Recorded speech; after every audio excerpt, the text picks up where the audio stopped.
Vak- Vaksinasi massal Gerakan Pertumbuhan Ekonomi di 2021 ini, kata Menteri Koordinator Menko Perekonomian, Airlangga Hartarto, optimis perekonomian Indonesia akan tumbuh membaik hingga kisaran 5,6% pada akhir 2021. Hal ini seiring dengan melandainya penambahan kasus baru serta penurunan kasus aktif COVID-19.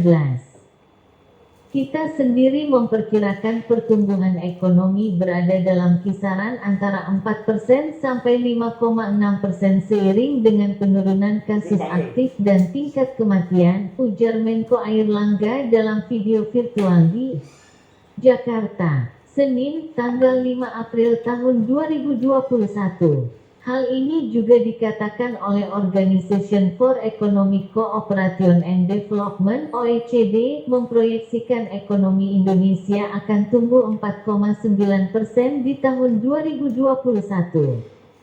Berdasarkan survei OECD tersebut, pertumbuhan ekonomi Indonesia akan kembali naik menjadi 5,4% pada tahun 2022.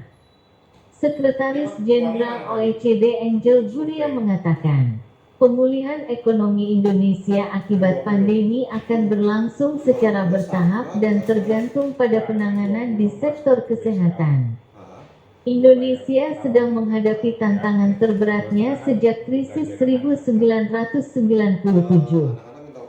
Dengan reformasi yang tepat, Indonesia dapat memanfaatkan energi dan bakat dari populasi mudanya dan membuat ekonomi bergerak maju lagi, kata Sekretaris Jenderal OECD pada OECD Economic Review of Indonesia 2021, Kamis 18/3.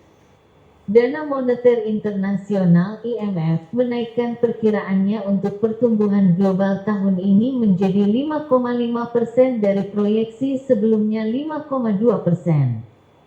Peluncuran vaksin virus corona dan lebih banyak stimulus fiskal dinilai akan mengimbangi tantangan langsung yang ditimbulkan oleh pandemi yang bangkit kembali.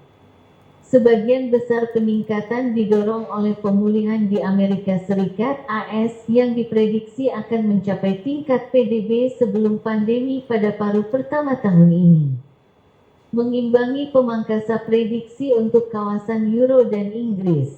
IMF memproyeksikan ekspansi global 4,2% pada 2022. Proyeksi itu masih sama dengan prediksi sebelumnya. Meski Badan Pusat Statistik (BPS) telah merilis pertumbuhan ekonomi 2020 minus 2,07% YoY. Pencapaian ini lebih rendah prediksi pemerintah yakni minus 1,7% sampai minus 2,2% secara tahunan. Secara rata-rata yakni 1,95% YoY. Pertumbuhan ekonomi akan meningkat di rentang 4,5% minus 5,5% pada 2021. Ini sejalan dengan prediksi beberapa institusi internasional terhadap pertumbuhan ekonomi di tahun ini.